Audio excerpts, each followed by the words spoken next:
Good morning. So good to see all of you. Glad you're here today. Before I jump into teaching stuff, it's been a while since I've gone over this, and this is what I want to check out. This is just a very brief overview of kind of who we are and how we think as Crosswalk. Every church has their own way of doing things and thinking, and so do we. So our whole thing is all about this word shalom. It's a Jewish word.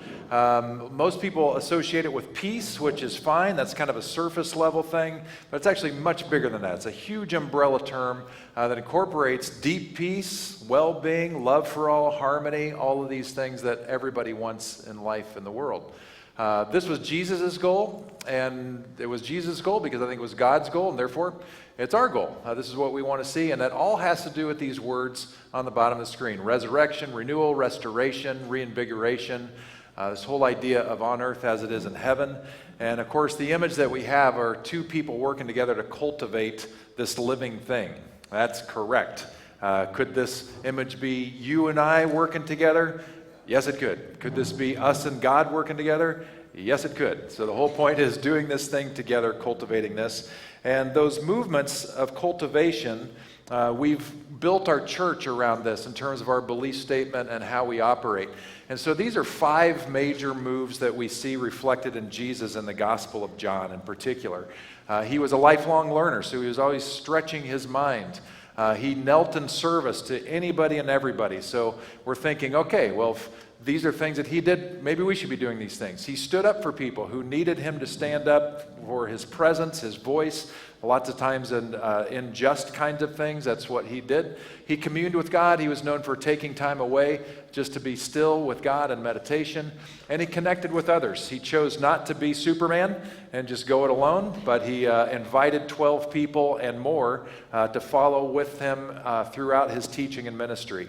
So, you know, in psychology, there's sort of 2 major schools of thought. One school of thought is work on your internal stuff, and that will manifest itself out in health and your behaviors. And the other side is work on your behavior stuff, and that will work itself out in your inner stuff. And so we can kind of look at this Jesus thing in a couple different ways. I think he had his mind blown somewhere in his late adulthood. I think that's what happened somewhere around his baptism. That was the major change in his life. So I think something happened with him, and he could not help himself but do these things. So when the Spirit of God was so powerful in his life, these are the movements that showed up. So that informs me, when the Spirit of God is powerful in my life, these things are probably going to come about naturally. But you can kind of reverse engineer that a little bit too. It doesn't quite always game this way, but sometimes following in the footsteps of Jesus helps you get to know Jesus. Sometimes being engaged in the things that you know God is already caring about is going to help you experience God more. These are movements of God, if that makes sense. You can count on them. Okay. All right, so that's enough of that. Last week in this series on that we're doing, Following the Call, we talked about one line of the Lord's Prayer, "Thy kingdom come." And if you were here for that one, you probably heard a take on that that you've never heard before, because I'd never heard it before. And I never taught it this way before because I didn't know it this way before. But it was a very saucy service, let's just put it that way. Because the language of "Thy kingdom come" is the language of lovers. And I had no idea until I was looking at this book that unpacks the Aramaic, that the intimation of Jesus saying, this is how you should pray, is not just this cerebral, praying, hoping to a God/judge up in the sky to maybe help us out a little bit. No, that wasn't it at all. This was the language of lovers. Thy kingdom come. Come, my beloved. This is the language of the Song of Songs in the Older Testament. And that just changes our whole way of thinking about this prayer. And so the second part that we get to, so the second movement of this Lord's Prayer is, "Thy kingdom come, thy will be done on earth as it is in heaven." That same tone carries to the next frame. We're not going to be as saucy today, but we got to remember that's the tone. It's a tone of love. It's a tone of lovers as we go in. But to help you kind of transition into some teaching mode, got two things for you. One is I've been talking about the Aramaic version, so I thought it would be kind of fun for you to hear the Aramaic version said, the Lord's Prayer said in Aramaic. So you're going to hear that.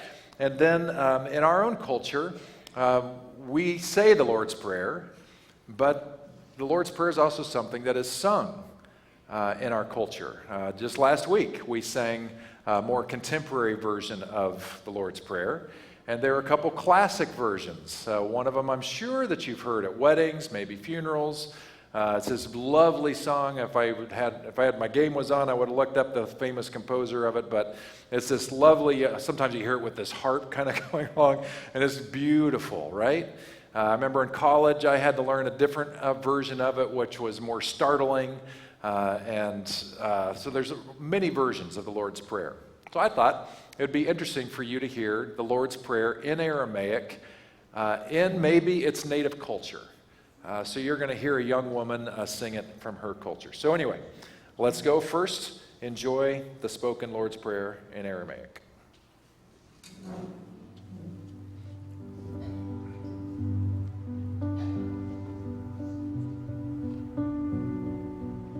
Abunit bashmayo, nit kadash shmuch, tite malkutoch, nehwe sebionoch, aikanut bashmayo of baro, havlan lahmo, tzund konan yaumono, washbuk lan, haubain wahtohain, aikanu dofihnan, shbaken الحايوبين, ولو تعلان النسيونو, إلو فاصولان من بيشو, ميتول دي لخي ملكوتو حيلو تشبحتو العلام والمين أمين.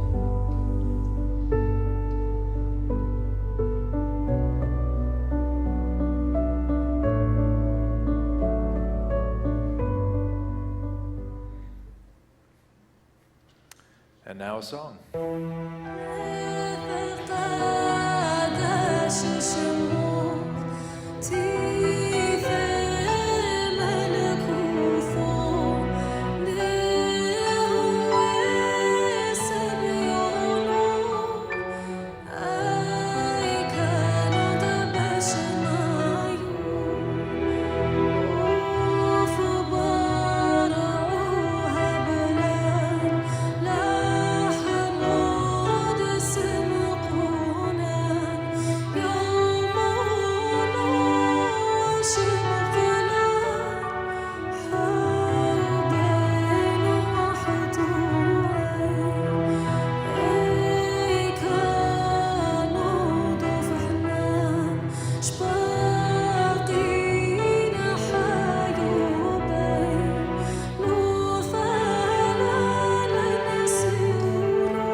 Isn't that nice? Yeah. Hey, before I go any further, I should have brought this up before I jumped into the teaching. But just a celebration point. You may have heard that we're in a capital campaign, and we just passed a major hurdle in that campaign in terms of the project. The first major project we went after was our roof. To make sure that our roof over our flat buildings here and over here, we're going to last another generation, and that work is completed.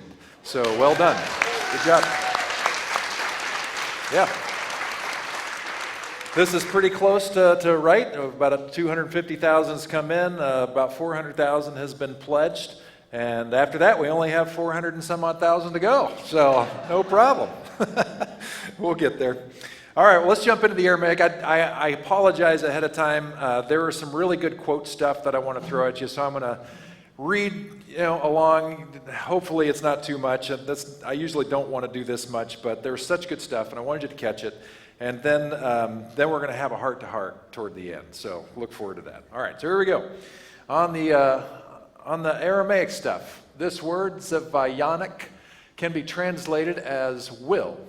But it is not what we usually think of as willpower and thy will be done, trying hard or willfulness, unrestrained force. In Aramaic, the word carries the meaning of desire, a harmonious cooperation of movement that includes natural discipline. Natural discipline, that's interesting. This kind of heart's desire means that one's goal or purpose has moved beyond the mental or ideal stage. It has become so much a part of oneself that one need no longer think about it. And so last week, again, talking about the language of lovers, when you're in that euphoric state of being in love or whatever that is, you find yourself often naturally in lockstep with that object of your affection. You just are. You don't know what to think about it. In fact, your brain kind of goes into a weird place. You've probably heard me talk about this before. There was a study done at Stanford University that students who were falling in love had the same brain problems that people who were highly buzzed after a party on Thursday night. Your brain is altered when this happens. And maybe some of that altering is you become less focused on yourself and more other-centered. And there's a weird thing that happens with that where you just kind of get each other and help each other out almost unwittingly. It's because you're that connected. Well, this Aramaic goes on. Ikana, just as, so as just as in heaven, carries the sense of a determined desire toward consistency and stability. We pray that God's heart desire be done consistently through our lives in form, as it is in sound or word, and light, image or vision. Now, I don't know if we think about this all that much. When we pray, thy kingdom come, thy will as it is in heaven, be done as it is in heaven, I wonder if are we thinking just, I just want world peace? But do we think about that in terms of the sound of that prayer being fulfilled, like the sounds coming out of our mouths? Is thy will being done that way? Or the vision that we may have in our brains about the world and the people in it, is our vision aligned with the heartbeat of God? That's what this is getting at.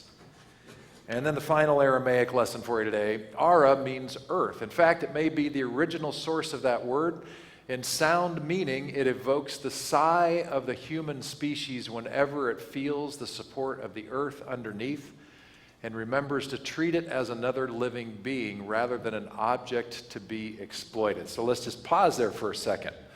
So when Dave Carney Brown is leading our meditation, he has you sit up straight with your feet on the floor to feel grounded in the earth. There is this practice, which is more practiced by Eastern traditions than we in the West, of really truly grounding ourselves on this planet Earth and sensing it and breathing with this creation that we are a part of, not separate from.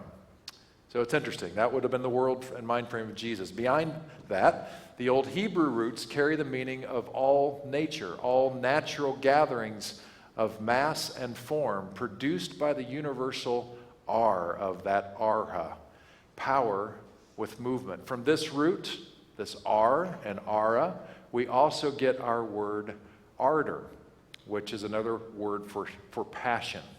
So within this whole thing, you have this, you're asking for God's will, which becomes part of our own in a natural way.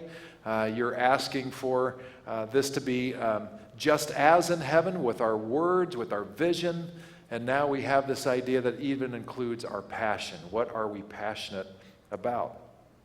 This guy, this scholar, Neil Douglas Klotz, he's the guy who gave us this Aramaic gem. And with each movement of the prayer, he gives us an adaptation or an interpretation of how this might be understood from an Aramaic language perspective. And so hear this poetry based on this one line from this prayer that you know well. Let all wills move together in your vortex as stars and planets swirl through the sky. Let us love beyond our ideals and sprout acts of compassion for all creatures. As we find your love and ours, let heaven and nature form a new creation. Unite the crowd within in a vision of passionate purpose. Light mates with form. Create in me a divine cooperation from many selves, one voice, one action. Let your heart's fervent desire unite heaven and earth through our harmony. Your one desire then acts with ours, as in all light, so in all forms. How many of you grew up saying the Lord's Prayer somewhere, some flavor? Yeah, lots of us. We hear it said here all the time at Crosswalk with all the recovery groups. Many of them end with this prayer. There is a theologian and missionary from the Presbyterian world named Robert McAfee Brown. This quote shows up in the book we've been following the Call. And he offers this. He says, there's a prayer some people pray without admitting it. A prayer that a few people are honest enough to acknowledge is what they really desire. It goes, Our Father who art in heaven, stay there. We can cope with a God who is sequestered in some corner of heaven, or even center stage, but far off, which is where we like our gods to be, safely removed from our dwelling place, and therefore no threat to us. That's honest. That's honest. There was a show, I can't remember the name of it. It was about this little town in Wisconsin. It might have been Picket Fences. I'm not sure. It was back in the 90s. It's a real quirky town, and there was this one episode. It was sort of a drama comedy thing, and one of the episodes, a young teenager, reportedly a virgin, was pregnant. And the whole town was in this whirl of, did it happen again? And they even go to court, about this thing. And one of the prime characters is a sheriff in town, and he's having a conversation because he's in the middle of this because there's people that are kind of going nuts, with this. And his word is, I believe in God. I just don't know if I want God in the same room. It's a very interesting way to say it.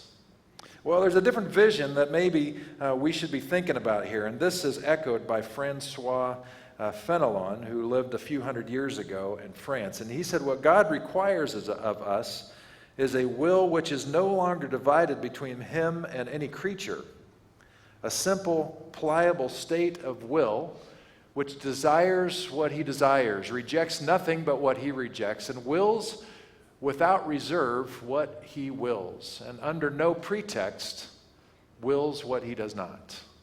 In this state of mind, all things are proper for us. Our amusements even are acceptable in his sight. So St. Augustine, who was one of the church fathers many centuries ago, he boiled down the faith to about as simple form as you can get. And he said it comes down to this. In its depths, love God and do as you please. If you think that through, love God and do as you please. If you really love God at that kind of depth, if you love God like a lover loves a lover, if you love God like that, you can do as you please. Because your heart of hearts would never want to offend the object of your love. Quite fascinating. And of course, if we really love somebody this much and we're really sincere about it, this is going to change our lives. So in my Praxis group, we came across this quote this week from a popular theologian from the last century named William Barclay. And in relation to some of the things we were looking in the book of Acts, he offered this. He said, unless our Christianity makes us kind, it's not real. Unless our declared change of heart is guaranteed by our change of deeds, it is superficial and false. This, by the way, is echoed in one of the New Testament letters in the first letter to John. It says, if you come across somebody who claims that they are followers of Jesus and claims they are lovers of God, but hold hatred in their heart and hatred toward their brothers and sisters, question it. Now, this is a binary, and we got to be honest with ourselves. I'll be honest about myself. Maybe I'm the only one, but sometimes I have a bad attitude about some people in this world. And so if you were to hold me to this and the 1 John chapter 4, maybe I would totally fail. But hopefully, on balance, I'm a kinder, more shalom-y person because of my love of God and because of God's love for me and trying to grow in that. And I would say, because you're crosswalkers, that certainly must be true of you because you're wonderful people. We go on. There's another... this is pretty tough. Talking about ways that sometimes we miss things. And sometimes I'll talk a little bit more about this later, but sometimes I get distracted. Maybe you do too, in your faith and in your lovely priorities. And sometimes you find other loves to pursue, and your love of God may not get fostered as much as normal. And looking back, you find out that the vision of your head, the words of your mouth, the attitude of your heart and mind weren't quite as reflective of the grace of God that you would otherwise want. Well, this woman, Chiara Lubich, who started a movement in Italy of helping people get along with each other better, she had this confessional statement to say, "And may our eyes be spared at least a little from seeing the knots lovingly tied by your mercy, tempered by justice, that have been placed where our blindness has broken the thread of your will." Sometimes, you ever been to the beach and see a kid, make sand castles and stuff, or maybe you still make sand castles if you've got the right bucket and everything? We kind of have this bully idea that, a bully in that scenario would come up to a kid's sandcastle that they just made and trample all over it. That's something an older brother would do to a younger sister, right? And sometimes I think that we sort of do that in the grand world that God is in and with. Sometimes wittingly and sometimes unwittingly, we find ourselves kicking over sandcastles. Getting in the way of things that we're headed towards shalom. And for whatever reason, like I said, probably most of the time unwittingly, because you're wonderful people, we look back and realize that we've kicked over some sandcastles that somebody was all about. And I think that's kind of what this is getting to. Just a recognition, not to feel like we're awful people or anything, but maybe to humble us a little bit and to help us realize we don't always get things right. Well, one of my faith heroes, his name is Walter Rauschenbusch. You've heard me talk about him last week and long before that. He lived his life over 100 years ago, and he was the guy who really, because of his work, the term social gospel came into fashion. And at his time, because of his work in church history, he became world famous for talking about how people of faith should be all about looking after the social ills that are all over the world at all times. And he had firsthand knowledge of this. He was a pastor before he was a seminary professor. He was a pastor of the Second German Baptist Church just adjacent to Hell's Kitchen in New York City. That region or that large neighborhood is still a place in New York City, still called the same place, and it still struggles.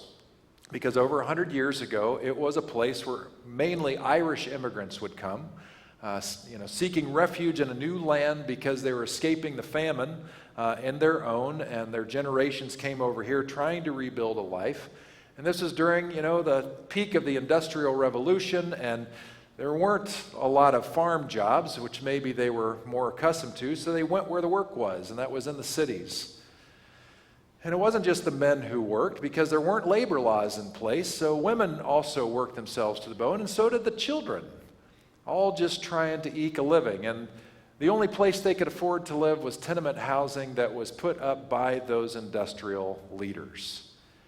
And because they knew that they had the upper hand, they didn't care a whole lot about creature comforts or even windows in apartments.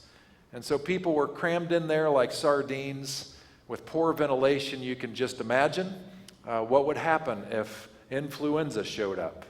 All of a sudden it shows up for everybody, and death starts to happen like dominoes.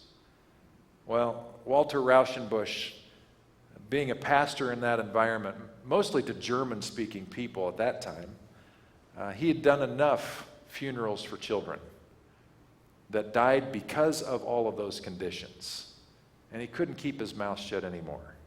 And so he started talking about what this was. But I'm getting ahead of myself a little bit, because what really started it for him, what changed his life, happened long before he was a pastor. We're not exactly sure the circumstances of it, but we know that when he was about 17 years old, he had a religious experience of some kind that made the whole God thing not just a cerebral activity, but a real passionate relationship. And out of that, he started to frame an idea of what it really looked like to lead a blessed life. And this is how he describes it in this poem. The blessed life. The main thing is to have God, to live in God, to have God live in us, to think God's thoughts, to love what God loves and hate what God hates, to realize God's presence, to feel God's holiness, and to be holy because God is holy, to feel God's goodness in every blessing of our life and even in its tribulations, to be happy and trustful, to join in the great purposes of God and to be lifted to greatness of vision and faith and hope with God. That is the blessed life. And he unpacks this a little bit more. He talked about what it meant to live as a child of God, and he says, realize often the presence of God. Now that idea, realize, that has something of us in mind. We have capacity in realizing things, bringing things to reality. So he's saying, bring to reality often the presence of God. It is the first article of religious belief that there is a living God. It is the first act of religious life to realize God and come into contact with God. It is a mighty act of faith every time. If your thoughts are often of the living God, if God's fatherly care is your trust, if God's will is your final law, if God's communion is your joy, you are living as a child of God, as a possessor of the spiritual and eternal life. Therefore, practice the presence of God. Well, as you might guess, here at Crosswalk, it's kind of become common, and we don't get as much heat as we used to. But as what has happened for Walter has happened to us, where he started to speak about what he was seeing in the tenement structures, in the rules that the industrialists were putting on the factory workers. There were some horrific examples from that day and age. There was one particular fire where this entire factory was completely employing women. They were the only workers, and there was a fire that broke out in the factory, and none of the women could escape because they chain locked the front door and all of the exits to keep the workers inside because they didn't want them taking breaks or leaving work. And it was like hundreds of women died, because that's the kind of madness that we're talking about. And he just couldn't shut up about it. So he'd talk about it. And in time, people would get on him for talking about politics and say we should keep politics out of the church. The faith is about personal piety, making sure that you experience salvation and know that you're forgiven and know that one day you will go to heaven. That's what it's all about. The problem is that Walter Rauschenbusch was a biblical scholar and church historian. And he knew from his own reading of the Bible, both the Older Testament and the Newer, that there is a theme throughout of God caring, either spoken of as if the voice of God, or through the prophets, or through all sort of action, that God actually cares about the things that are happening in the world and wants the people of God to do something about it. And that Jesus, even though so much of our liturgy and the church, capital C, is so much focused on forgiveness and knowing there's an afterlife and you get to go there and all that, the years that Jesus was doing his thing was so often about, this is a wrong thing that's happened in the world, and this is what you need to be doing about it. He couldn't look away from it. And then when he looked through history and the history of the church, he saw champion after champion of cause after cause after cause that needed to be addressed. So he and his contemporaries were championing the cause at that time. And because of their collective work and voice, they did help laws get changed. And so women and children were protected in the work environment, partly because they did their thing. And one of the things he wondered about is, if our whole point is to have this blessed life living as a child of God, what does that look like? And if a life well lived is an actual worshipful act toward God, perhaps the best, what does real worship look like? He asked his congregation, and this is his answer. The real worship, the only thing that God really cares for, is a Christ-like life. To live all the time in the consciousness of the love and nearness of God, to merge all our desires and purposes in God's will, to walk humbly before God and justly and lovingly with all people. This is the real Christian worship. Without that, no prayer, no song, no divine service on Sundays is more than discordant noise in the ears of God. A loving and pure life is the true liturgy of Christian worship. Unfortunately, I don't know that when our culture thinks about Christian people, I don't know that that is what comes to mind. In fact, statistically, we've talked about it around here. We know it isn't. This idea of a loving, pure life, loving everyone, being welcoming, that's not how our culture at large views people of faith. And that's a problem. You know, there's a story. I got to tell you, I mentioned this in the first service too, and I don't have anything new since the first service, so I'll tell you what what I told them. That this teaching I've been struggling with, not because it's complicated or confusing. It's very familiar. You know, many of you have spoken this prayer so often, and so many of the themes are just really obvious, and been having a hard time figuring out how to land this, and that itself, anytime I struggle with this kind of stuff, I got to start asking my question: what's going on here? And process. Why is this? Where's the hesitation? What's in the way? Process what's in the way. And so, like, even in my blog today, and I thought about giving you yet another slide, with some ideas about how to, live this prayer out, and recommend, you download the app 5 Calls, so you can be politically engaged in appropriate ways, and at the click of a button, you can contact your local representative to say, hey, what about this? What are you doing about that? And other things, getting connected to, Adfonts Media, so you can be fully aware all the time, just how biased is the news that you get, so what you're hearing is biased and how much and all that. Well, that'd be kind of helpful, but all of it just was landing flat. Or maybe it was, make sure you're in the loop for the next protest rally, to let people know, globally, we're not happy with some of the things that we're seeing, and that kind of a thing. And that, I don't know, none of that really was lighting my fire. And my experience is that if it's not lighting my fire, it's probably not going to light your fire. And so then I started thinking about a story that Jesus told. He made it up. It's probably his most famous parable. And this one in particular, you know it probably. There's a twist at the end that I hadn't really considered until just a couple weeks ago when the scholar I was listening to just mentioned it in passing. And it just like hit me like a ton of bricks.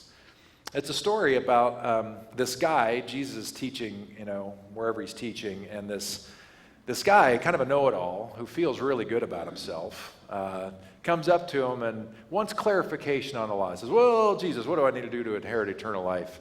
And Jesus says, well, you know the law. You're a lawyer, after all. Love the Lord your God with all your heart, soul, mind, and strength, and love your neighbor as yourself. And he says, well, I've been keeping all these commandments for my whole life, but I would need some clarification. Who is my neighbor? You know the story, right? And he's wanting to figure out, what's the bare minimum? Are there people I don't really have to be neighborly to? Because in his mind, I'm pretty sure I've been neighborly to the people that I should be neighborly to, and maybe not so neighborly to people that maybe God doesn't even want to be neighborly toward, right? And so Jesus launches into this story, and reading his heart. And he says, well, let me tell you the story. There's this guy, a Jewish guy in Jerusalem, and he wants to go down to Jericho, which is like literally, it's like a 1,500, 2,000 foot descent. You literally are going down to Jericho. And it's this treacherous journey. And Jesus makes it clear as he's making up this story, it's a made up story, right? That he chose to go alone. And as soon as his audience hears he's going alone, they're like, oh no, this is terrible news. Because everybody knew you don't make that journey alone. Around every corner, there could be a thief or, mugger or whatever. You're taking your life into your own hands, literally, if you decided to make this journey alone. And this fool decides to do just that. And so Jesus continues on the story, and not to anyone's surprise, he turns around a corner, and there's a group of thugs. And they beat him up. They rob him of everything, including the clothes off his back. So he's just lying there like a lump, beat up, left for dead, literally, on the side of that road. And along comes a pastor-type guy, a rabbi, a priest. And he's on his way down to Jericho. We don't know exactly why, but the only thing we do know is that when he comes across this suffering, maybe dead Jewish man, and he knows he's Jewish, he chooses to pass on the other side of the road and keep on going. And a little while after that, maybe not quite as official as a pastor with all the fancy letters and everything, but a very devout person, maybe a Board of Deacons member or Board of Stewards member here at this church, sees the guy suffering on the side of the road, and he passes by on the other side. Now you know what's coming. Jesus says, and then a Samaritan came by, and the whole crowd just started to kind of groan because Samaritans were Dodgers fans. Who likes them, right? So anyway, now you understand how the crowd reacted, right? So they hear the word Samaritan and they all groan. And some of them just assume that it's the Samaritan that robbed the guy in the first place. And he's come back for more. Maybe he missed a Rolex on his watch or ankle or who knows where and just wanted to see if he's there. Or maybe he came back to finish it off because maybe he just wasn't sure if he was dead and he had to make sure there weren't any witnesses. But absolutely everybody assumed the Samaritan was bad news. But Jesus flips the script. And now the Samaritan, the bad guy, decides to stop. See how the guy's doing. Finds out he's still alive. Lifts him up, puts him on his own donkey, and walks him all the way in to Jericho. And when he gets to Jericho, he makes sure he's taken care of because he's got to go on for business, and tells the person taking care of him, hey, you take care of him, keep a tab, I'll settle up when I get back. And then Jesus finishes up and says to this smarty pants guy, so in this story, who was the neighbor? Not who was the neighbor to, but who acted as the neighbor to another. And the rich guy recognized, I guess the Samaritan was the one who was neighborly. And the point was made. It's not about who makes the cut of the deserving of our love or care. It's how are we acting neighborly or not. But the thing that struck me that I hadn't really thought about a lot until just a couple weeks ago, again, and this just passing comment of this religious authority who's known the world over, and his stuff's still being read even though he's been dead for 40 years now. He just made note that after the Samaritan got to Jericho, he put him up in an inn and told the innkeeper, "You take care of him. I'll pay you to take care of him. And when I get back, I'll make sure you're taken care of." The Samaritan took the beat up Jewish guy, to an inn, not to a synagogue.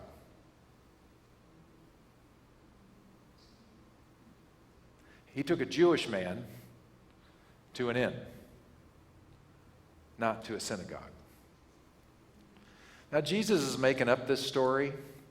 We can't get too literal with it. We can't get to a place where, like, well, maybe he had a lot of Marriott points and it just made sense. We can't go there. We can't go to the place of, well, he was a Samaritan. He wouldn't be caught dead in the synagogue, wouldn't risk it. No. Jesus is making a subtle point here. The Samaritan already has confidence. Because even though the Samaritan may have come across this guy after the first two Jewish guys, the guy who's making up the story knows where it's going. And the guy who's making up the story knows that two Jewish leaders are going to pass by, and the Samaritan is somehow, because Jesus is the guy in the mind, knows that's happened. And it's almost like the Samaritan knows this guy's not going to get the care he needs in his faith community. And so I'm going to take him somewhere else. That's happening right now in our nation. It has been for many decades. We've been on a trajectory since the 60s, really, of fewer and fewer people having hope that the church that claims to be, an agent of the love of God is actually going to deliver when it really needs to.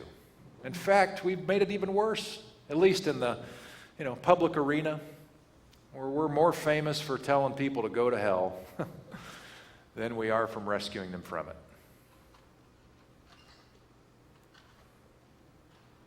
So I think that's part of why I was struggling with this. And then part of realizing that we are in a time where the things that were really on Walter Rauschenbusch's mind are right here all over again. Just like they were 60 years ago with Martin Luther King Jr. and the Civil Rights Movement. And now they're resurfacing again. And it's just like, when are we going to get this? That we actually need to love everybody. And it doesn't matter what they've done, who they are, where they're from, what their paperwork shows. Are they human beings or are they not? And if they are we going to be neighborly or not? And I know it gets complicated and it's complex, but at the end of the day, if the people of God cannot be known for loving like Jesus, then doesn't it make sense that Samaritans everywhere will just go somewhere else? And maybe God will too. So I was at this prayer event on Thursday, and it was lovely. It came together very, very quickly, and it came together at the Islamic Center in Napa, which was its own thing of beauty. So the prayer service, and the Interfaith has done things like this over time, so I'm not shading on any of that at all, but here's a beautiful thing, that the Islamic Center From the Islamic Center came the idea for a community-wide prayer vigil for peace. That's who generated this. And so an email went out last week to the interfaith leaders, and it was a group thing. There's not that many of us, so nobody got too flooded with stuff. But one after another of us said, this is a great idea, count us in. And one of the first to respond was Rabbi Niles Goldstein from our local synagogue. Isn't that beautiful? Yeah, sure, applaud him. Lovely. And pastor after pastor and leader after leader from Buddhists, from Baha'i, from Christians, from, obviously Muslim, Quakers, we kind of represent it all. We're there. And it was lovely. There's about 60 people or so that were there. And most of the people on stage represented all the different faiths, which was cool. And it just so happened that I was sitting by a friend and colleague, Joelle Gallagher, who's on the Board of Supervisors here in Napa. And I've known her for many years. And after everything was over, we were just catching up. And because I'm a pastor, I get to be really intrusive and nosy. Sometimes I really offend people because I ask, penetrating questions. But anyway, I just asked Joelle, hey, how you really doing? And she voiced, things. I'm not breaking anything because I think it's how a lot of us are feeling. But she was echoing not just her, but how she's seeing a lot of people in Napa are doing. And she says, man, I just feel like people are exhausted. And they don't know what to do, and I get anxious because I see some people, I don't fully understand it, but I kind of do, where, people just seem to be almost laissez-faire about the whole thing, that they see things that are going on, and they're just like, what are you going to do? And it breaks her heart, because she is such a heart-forward, let's make things better person. But I resonate with it. And this is not new, dealing with this kind of stuff. And it is exhausting, isn't it? And not feeling like we know what to do. And it can feel so overwhelming that you just don't want to do a thing. Because it doesn't feel like you can do anything anyway. Any of you ever felt that way? So I'm wondering, as we say this prayer... that almost feels empty or futile. It's like, yeah, thy kingdom come, thy will be done on earth as it is in heaven. Okay, yeah. World peace, it's just that. What do we do with this? I don't have an easy answer for you, but I do wonder if there is a secret in the secret sauce that Walter Rauschenbusch talked about and the Good Samaritan lived out. That is the reason why Walter Rauschenbusch started to write the way he did and speak into the things he did. And it had much more to do with something other than a cerebral moment. So it wasn't a logical thing where he looked at the stats and figured out, okay, now enough people have died. Now enough people are terrified and are staying inside their homes because they're afraid of ICE. And there are stories, swirling about, even in Napa County, ICE is here, no ICE is there. And Joel even told me, he said, most of these are not true. One or two perhaps, but most of them are not. But the impact is there because it's shutting people's lives down, and that's going to have an effect in lots of different ways. So it's not a logical thing. This isn't an intellectual thing like, okay, we've decided that now it's bad enough. That's not the genesis of the solution that's going to be creative and that will sustain us. It's something deeper. And it gets back to thy kingdom come. It gets back to us remembering who our lover is. Who it is we are addressing. Not a God that we hope stays out there in the distance, but a God that we desperately need here. A God that we need to remember has called us into love. sometimes despite us, and all the knots that we cause this God to mend in the threads of the tapestry that God is trying to weave together.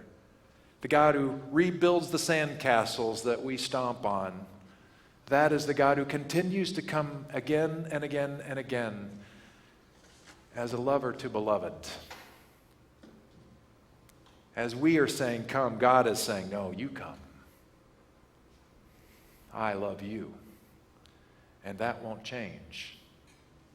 It's like we need to come back to that center, that core, that we are deeply and profoundly loved, and be in that, not in a ultra-individualistic, personal, pietistic kind of way where it's all just about ourselves, but where we are reminded of who we're in relationship with, so that our eyes can change and we recognize that so is everyone else. And this is a battle we will have to fight. This is a temptation we will have to work against, because even within the religions of America, even within Christianity, it has always been a tension. Is Christianity mostly about, and this happened back in Walter Rauschenbusch's day, it happened in the 1930s, it happened in the late 1960s, it happened in the 1980s, and it's happening right now. Is the church primarily about you getting your soul figured out so that you're forgiven and you go to heaven? Is that pretty much it? Which means that when you go to church, you're reminding yourselves of what a moron you are and how bad you are and how much you need forgiveness so that you can ask God forgiveness one more time and get all cleaned up one more time and then sing some songs about how you get to go to heaven someday. And now you're in this euphoria by the end of the Sunday service because you're all freshened up and regraced, so you can go screw it all up again and come back on Sunday and remember again and get all euphoric again and you know, lather, rinse, repeat, right? But then there's this other voice of the church, which I think more reflects the holistic picture of Jesus, which says, yeah. Grace, yes, foundational. Yes, love of God, foundational. Yeah, we have hope now, forever. Yes. But Jesus' whole teaching was look around and see where the kingdom of God needs to be realized. Where does shalom need to happen? Because God is always about shalom. And when that is the case, it cannot just stay over here, even though this frame is the most popular one out there. Why would this frame of Christianity be the most popular out there? Because it's not getting you out there. You cannot give a rip about the world or the people in it as long as you're here, except in a very spiritual way. Like, I sure hope they find the grace of Jesus so they don't burn in hell. Somebody please do something. Meanwhile, people are living in hell over here. And the folks in this theme of Christianity are seeing it. And people within this frame, who like Walter Rauschenbusch and who like so many before him, including Jesus himself, knowing how much they are loved by God and how deep the Father's love is for this Abba's children, cannot look the other way and cannot wait for heaven to fix it all.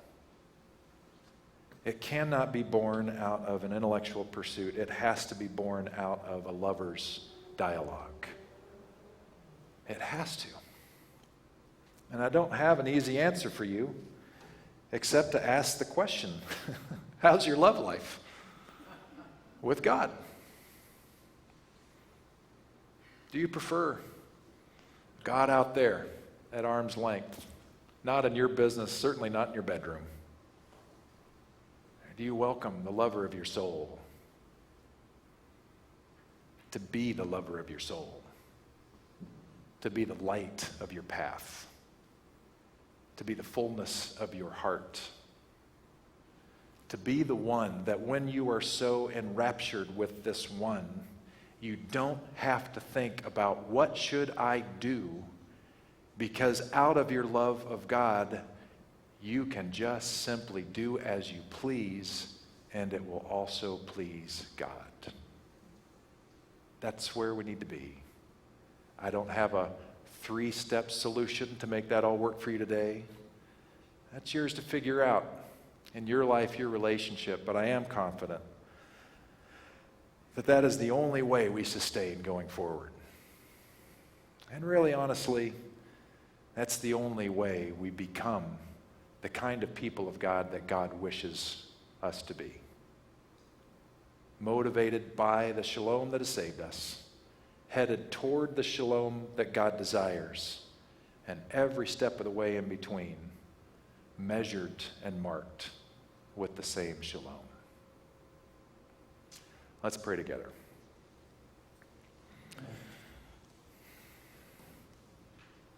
So God, we need help. Well, at least I do. So I'll just talk for myself and everybody can listen. I need help.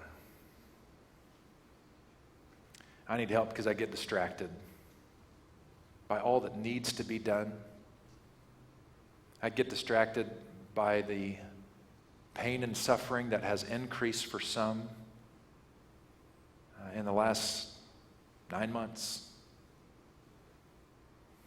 I get distracted by my own anger, my own upset, my own frustration that we continue to repeat history, and we never seem to want to learn how to avoid that. And instead of making me love you more, God, it distances me from the love that you want to have and share. And so I guess I'm asking a ridiculous thing, an audacious thing,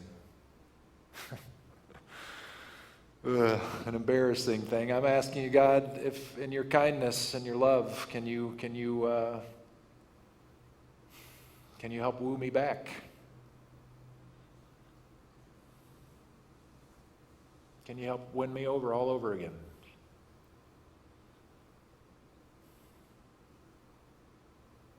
It's not you, it's me. God, can you help fan anew the flames that I know are within? The love that has sparked my life so many times in the past. I know, it's ridiculous to even ask. That you, who I may have offended, if I can treat you that way, that I would even ask you to help me. You who maybe I've hurt. And yet I know that's who you are. I know it's what you do. And I know that your love never fails. And so as audacious and ridiculous and embarrassing as it is, I know you long to answer this prayer. Not just for me, but for all. That we would not just be convinced with our minds that the way of Jesus is right and good, but that we would be impelled and compelled by your love incarnate in us, allowing us to love and live and breathe, giving us hope, center, a true north, a flame in our souls.